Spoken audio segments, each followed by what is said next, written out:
Well, who are you? I said, I'm Donna's daughter. And she slammed the phone down. Welcome back to Family Twist. Today we're diving headfirst into a topic that's bound to leave you stunned: black market babies. Yeah, you heard that right. We're uncovering the hidden world of illegal adoptions and the shocking stories behind them. We'll be speaking with Diana, who found out that she was a black market baby only after an astonishing series of events that included DNA tests, cross-country searches, and confronting family secrets. Now, you might be thinking, how could something like this happen? But believe us, the black market for babies was much more widespread than you'd imagine. We'll break down how these networks operated and why so many families turned to them out of desperation. Let's get started. Diana, welcome to the show. Yeah. Absolutely. So, I think today, when people hear the term black market baby, it certainly raises eyebrows, but I don't think people quite comprehend what that means and how common it was in a certain period of time. Can you talk a little bit about that? First of all, I didn't know anything. I was a late discovery. And then I found out that I was born in Montreal instead of Manhattan. My original birth certificate says Manhattan. And it did take a lot of research. And I did eventually meet the man who made arrangements. And, they weren't legal arrangements. And through the black market, it was very popular. I was born in the baby scoop era, so I'm born in the mid-50s. And 1940s to 1980s, actually, in Canada, was the baby scoop era. And they were sold, there were thousands of infants sold through this market. And it was sold in Quebec.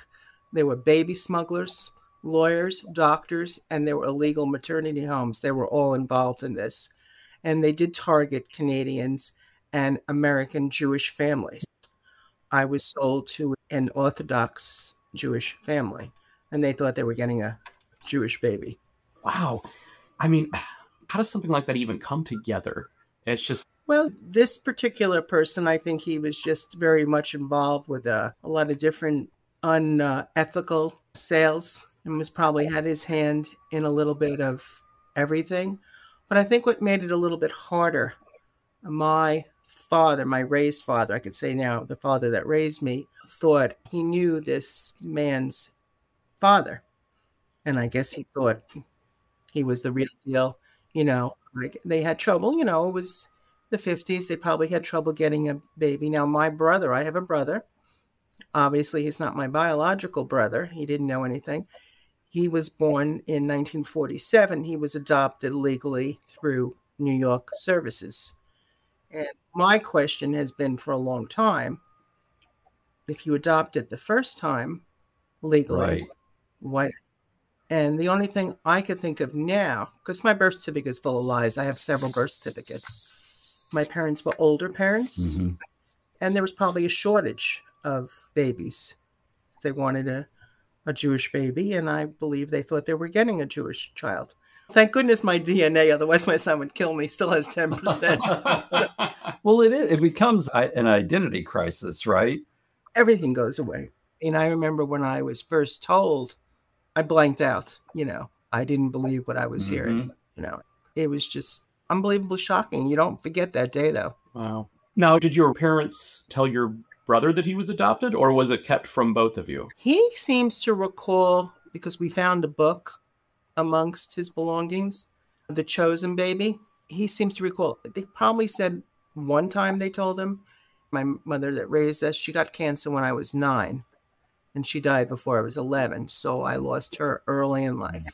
And my father, too, I lost him. Fortunately, I was 25 when I lost my father. So I lost both my parents early. He never said anything. Did I always feel something different? I just thought it was strange. I would always say, how come I'm so dark and they're so light and they're all short and I'm tall? And I was goes, oh, you look like your grandparents. And they'd actually pull out a picture of the grandparents or the great-grandparents in the old country. And you know how that goes. So did they share the information of how they got you with anyone else? I don't think my mother ever knew the real story. What I did find out, the man who arranged everything, I was supposed to be born in September and I came a month early. Oh. So when they did cross the border eventually after I was born several weeks later, I don't know if it was a week, 3 weeks, a month.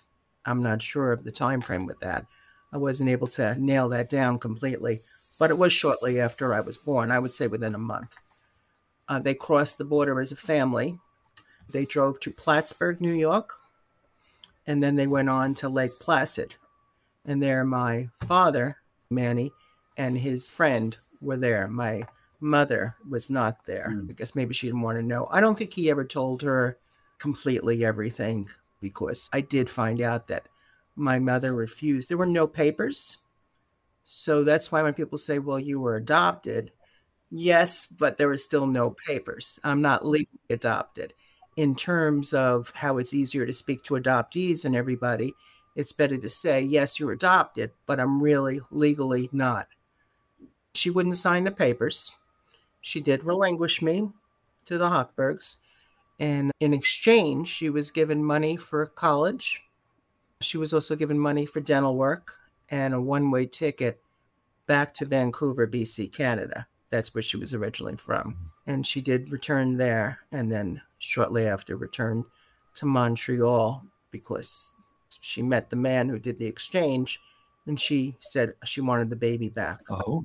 But it doesn't work that No. way. So My assumption is she didn't have much information about where you ended up. I believe she did know, because one of the part of the deal, even though there was no legal adoption, was to send a picture of the baby. And I did find out she had a couple of pictures of me, and that I can't even imagine. She had a couple of pictures of me as I was growing up. Wow.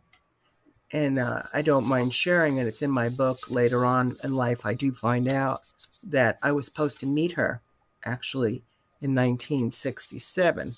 My mother that raised me died in 1966. There was supposed to be a meetup in New York, and that it didn't happen. She didn't show up. We were there, but it didn't show up. And I didn't know why. I mean, my father told me it was Mother's Day, and a friend was coming in from Montreal, and she always wanted to see New York. Wow. But it sounds like your father must have had a change of heart if he was willing to let you meet her. Right. I don't know what happened that day. That's still kind of a mystery. There's all different stories out there what happened.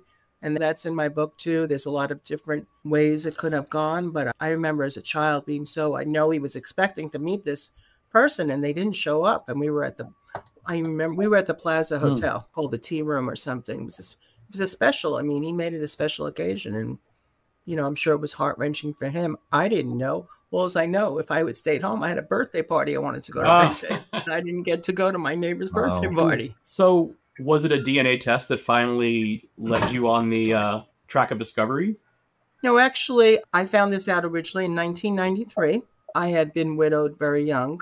I took a trip out to Las Vegas, and my son was with me, and we were visiting some friends. One of my dad's friends from New York, him and his wife had relocated out there. He took me to lunch. And over lunch was one of those really old-fashioned diners with all the leather seats and the whole bit, the jukebox and everything.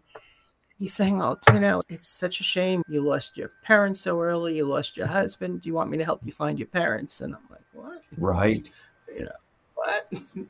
So his assumption was that you knew.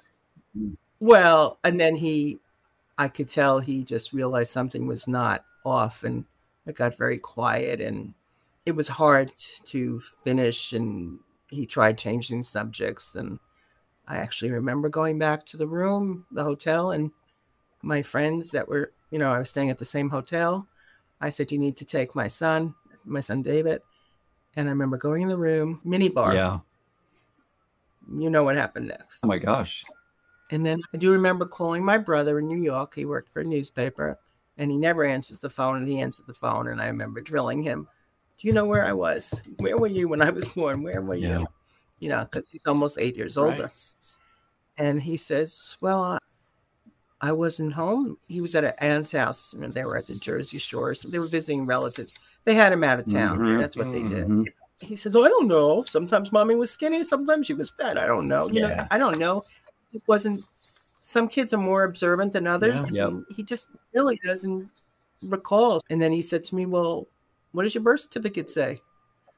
And that was the start of it, and here it is, I've already been married and I don't have a birth certificate. I have a social security, but my father took care of all that. So I never, and they said, well, how'd you get married without a birth certificate? I said, well, I was working in felonies for a judge at the time. I worked for the judge. You think they're not going to think who I am? Exactly. So that's how it was back then. If your family and neighbors saw you appear, then yeah, that's your parents' kid, Right. Well, and I remember asking relatives when I started doing the hunt. This is, I didn't immediately, when I got back from Vegas, I didn't immediately go out and, okay, I decided I have to go get my birth certificate. And that took a while to get. And then I didn't understand why the first one was blank. I mean, I had no name on the first one. But then, where it says down there, previous births, 0. And that's when it's like, but my parents' ages were wrong. The information was wrong. There were all these different handwritings on here. It was pretty obvious that something was not right. Wow. And to fast forward, I had a caseworker, and I had gotten a hold of him several times. And he said, you had another birth certificate coming, an amended one, and there'd been 2 amended ones. He said, you're one of 52 cases, and I have to close this out this year. And then I said, well, I believe I was adopted, and boom, boom. He said, there's no record of you being adopted in the state of New York. There's 0 record. So case closed. Yeah. That's what they did. It's so interesting because nowadays it feels like there would be a paper trail, right? There would be a hospital record of a birth. Right. Yeah, that just feels like it would be more difficult now. I contacted, thinking I was born in New York, I contacted that hospital and everything like that. There was no, I didn't get anywhere. We all have learned there are fake birth certificates. Well, I'm still resentful that my birth certificate, my parents adopted me through the state and everything, but I just think it's so strange that the only birth certificate that I have lists my adoptive parents as the parents, and that my mother was 35 when I was born. And it's a lie. It's just a bold-faced lie. Even they felt weird about it. They were like, we know that you need names on there, but this is false. You know what I mean? This is not real.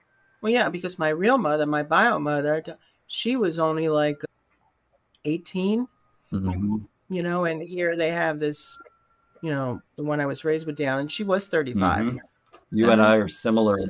I thought of you when I listened to that. My mom I died exactly 1 week after she turned 46.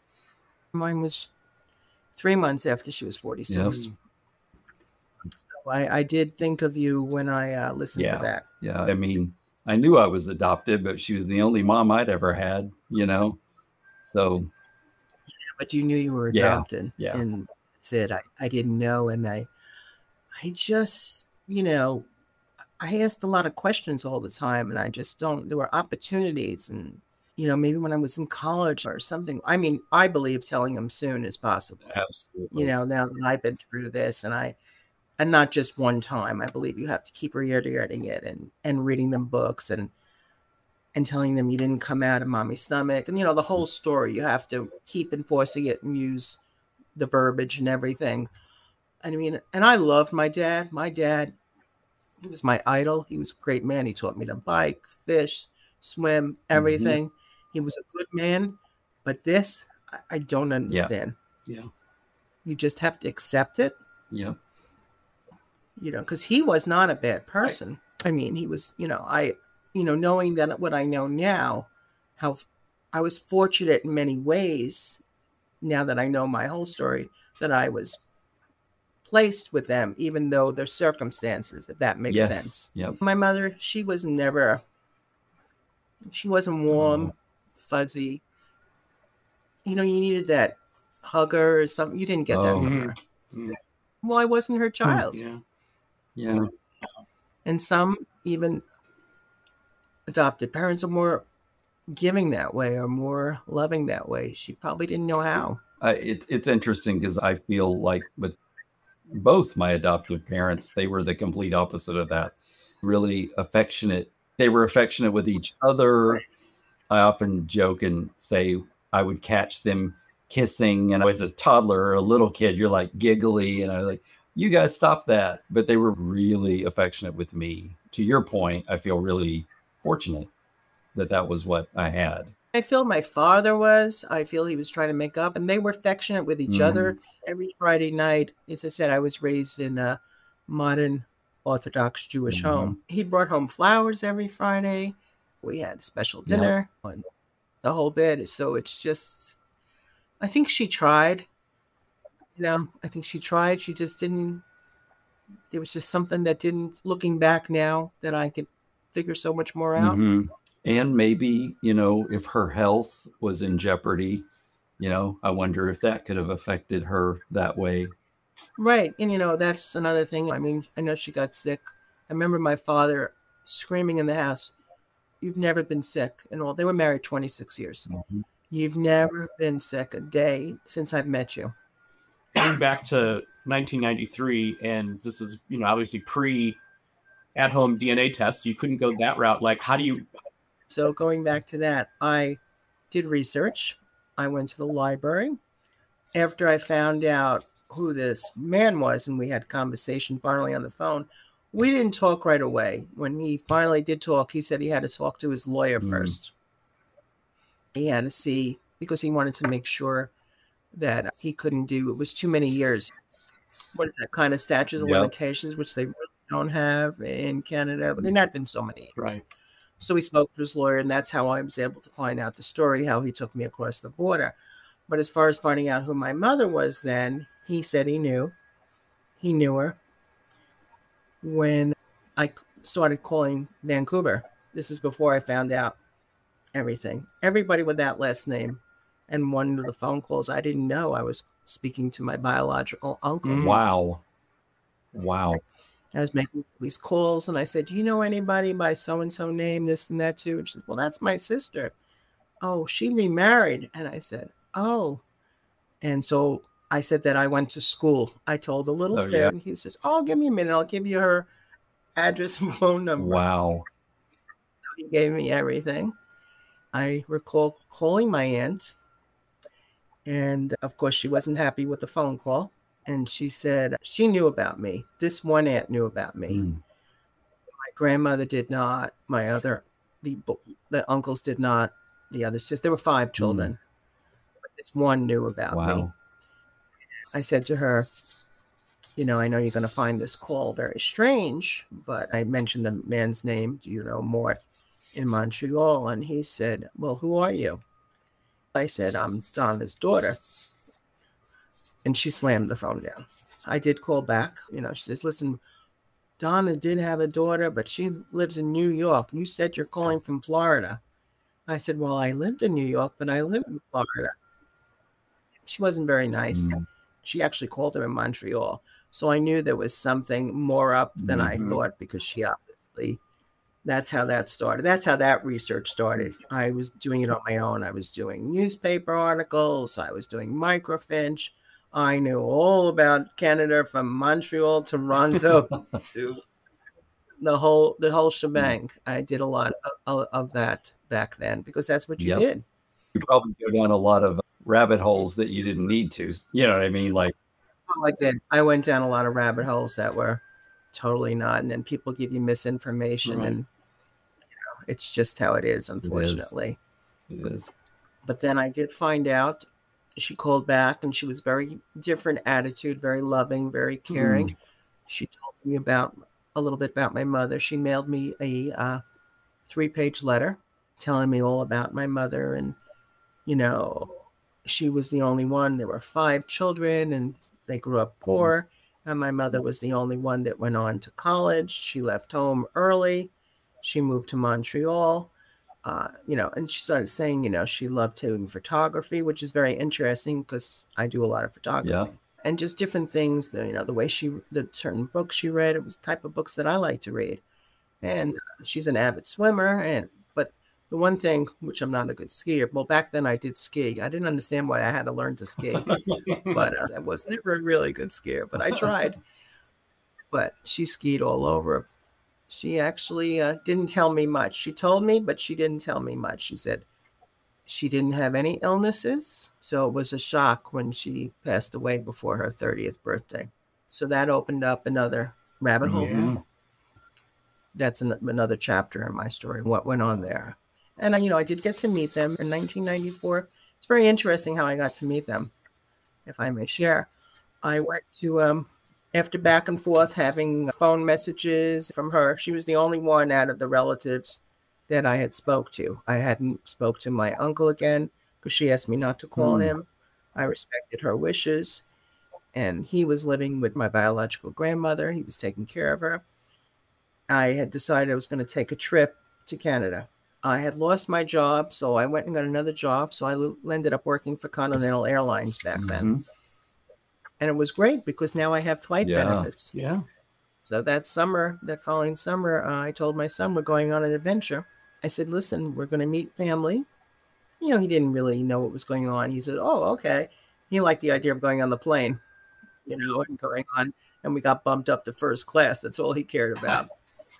And I said, and we flew into Seattle. And then I remember renting a car and we took the ferry over with the car. So I made it an experience for him too, because I had to think of, I don't know what we're getting into. No idea what we're getting into. I mean, he already had so much loss in his life. I wanted to keep this as a positive experience for my son.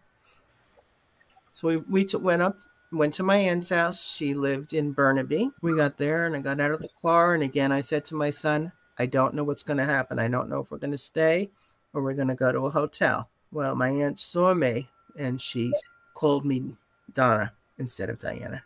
Yeah. And she just started bawling. Yeah. And she invited us in. And it was very, very strange. I mean, it's a beautiful on top of the mountain looking over, sort of like a Virgin River type of a scene. It was just so surreal. And we sat at this big table and, I think she was staring, and my mannerisms and everything. And she didn't say much about my mother that day, but she said, I had plenty of chores for your son while he was here. She has a big garden. And he said, chores? Chores? What do you mean? We're on holiday, you know. Her husband, this was her second husband, he raised horses. Oh. So we got to go to the horse races. Oh, wow. So that was definitely different. Yeah. And we were there for several days. And I said, I want to meet my grandmother. And she said, well, she doesn't believe that Donna had a child. Oh. She doesn't want to meet you. I said, well, then there's no reason for me to stay. Won't take me to my other aunt's house. You won't take me to meet my uncle. And I came so far. And she decided then I did get to meet my other aunt, which lived out in Langley, which is about an hour out of town. And that was a whole different dynamics. She was this warm, cosmopolitan, wonderful. Again, she called me Donna. She was married for 18 years, and now she has a partner. Mm-hmm. Wonderful woman. I was just so glad that she was so happy that she found somebody that she cared about. And so she was a wonderful experience. She was more what I would have expected from a relative. I felt there was a connection. She was opposite. They were opposite in their demeanor. They were opposite in their looks. They were opposite how she treated me. She was a really wonderful, and she was into the arts. This is the strangest thing. She had this big house, and she says, I want to give you a tour. So I'm touring around. I don't really see any pictures, but I see all these things like from travels. And there was a set of hands, and she must have had hundreds of pieces. And she says, out of everything in my house, you picked out the one piece that your mother gave me. She says, I want you to have the hands. I said, I can't take them. And my other aunt says, you're not going to give her those. That's the only thing you have. And I said, I can't take it. So I didn't take it because that's the only thing she had of her sister. But it was just so, out of hundreds of items, how do you just pick out the one thing? Right. That's like mind-boggling. At any point, did you ask either of your aunts if they knew anything about your birth father? Yes, I did. That's when I started to ask. I said, and this is it's a lot of twists in my story. Anything about my birth father. Well, what do you need to know? You got us. I said, well, do you know? Was she dating anybody? Well, my my aunt's partner, Marty, she said, oh, did tell her already? It was the guy in the West End. West End. So they all told me it's the guy on the West End of Vancouver. So you have to keep in mind, I have a family name of a guy on the West End of Vancouver. And they said, well, he's Italian and has a brother, and you don't want to have anything to do with that family. Oh. Okay. So now at least I have a last name. Okay. But my trip wasn't about that. That was really about more meeting my mother, wow, my aunts, my grandmother. But it was nice to walk away knowing something that I could down the road. Because I had to take baby steps, even myself. I had to take baby steps. You could take so much. You have to pace everything out. I had a career. I had a child to raise. I had a lot going on. Mm-hmm. Yeah. But I remember I still hadn't met my grandmother. And so to the cemetery, this was very interesting. The cemetery is 10 minutes away from my aunt's house. Now, they were Ukrainian, and I thought old school, I don't know, being raised in a different culture. Don't you usually go to the cemetery once in a while or visit? You said you were so close, and she was your favorite sister. Talking about my mother, they seem really close. As a family, they seem really close. She says, I've never been to the cemetery. And I'm like, what? You've never been to the cemetery? Well, my aunt, the one where I was staying, she had also lived in Montreal for a short time, I found out later on. When my mother passed away, supposedly in Vancouver, my aunt was still in Montreal and didn't go back for the funeral. Mm-hmm. Another flag in my head. And I'm going to tie in when that timing was the same weekend that I was supposed to meet her in New York. Oh, got it. So we did go to the cemetery and we did stop. They got flowers and my son says, we have to get the pink roses. I said, why pink roses? Oh, because Aunt Jen said that Grandma loves pink roses. So we have to get her oodles of pink roses. It made me cry. He'd never been to a cemetery. I didn't put him through that before. Mm-hmm. So, it was interesting, but it was strange. I can't explain. It was very strange. But I still can't get over why my aunts had never been to the cemetery. Yeah, that is odd. So that brought up another question to me. And then, I met the grandmother. They decided I was either going to leave or I was going to meet the grandmother. And that was quite an experience, if I may say. She went through the Depression. And she lived as if she was still going through the Depression. So it's very sad. Mm-hmm. She called me Donna, too, and started crying. And when she saw me, because she didn't believe anything. But as soon as she saw me, though, that changed everything. Wow. And that was interesting. The first time I met her was very interesting. We toured the house. My uncle, he lived in the house. He built a lot of the house. He spoke 5 languages, and so did my mother. Wow. I found that 5 languages, which I found was very fascinating. He'd been in Japan, he'd been in the service, but I also believe, back then they didn't say it, but I believe he was on the spectrum of Asperger's. Yes, definitely. Yeah. He went in the other room with my son, and he comes out wearing a Japanese costume with a samurai. It was like, oh, okay. Your son probably thought was really cool. It was really cool until he started swinging around. It didn't get so cool. Like, Uncle, I'd like to keep my head. It was definitely an interesting day. So, obviously there's a million thoughts going through your head at this time, but were you at all thinking like there was foul play? I didn't think at that time, but something didn't add up because it seemed that none of them went to the cemetery. So it was like, what? Then I found out through, different conversations. So I did feel that something is not, it's like saying not kosher, something was off, something's not. But I didn't pay much attention at the time. I was just we knew we had to work on our relationship, getting to know each other. And my grandmother, she had given me some cards. She wrapped them up. It was very sweet. She put it on some papers and stuff and, some prayers and everything. And $50 bill. She says, I even got you American money. She lived till she was 90. Wow. God bless her. And we kept in touch for a number of years. I had made a couple of trips out there, but the more questions I asked about who my father was, the more they kind of resented it. And then we were interviewed once by the newspaper there because I had found my family in Canada, but my relatives would not be in the picture. They didn't want to have anything to do it. They didn't want to have their name out there or anything, which I thought that was a little weird. Yeah. Wow, what an incredible journey we've started today. Diana's story has been nothing short of astonishing, and we're just scratching the surface. In our next episode, we'll dive even deeper into the shocking twists and turns in Diana's story, including a famous photograph and possible connections to the mafia that will leave you speechless. You don't want to miss the incredible stories and shocking truths we still have to share. And remember, family secrets are the ultimate plot twist. The Family Twist podcast is presented by Savoir-Faire Marketing Communications, produced by How the Cow Ate the Cabbage LLC, and features original music by Cosmic Afterthoughts.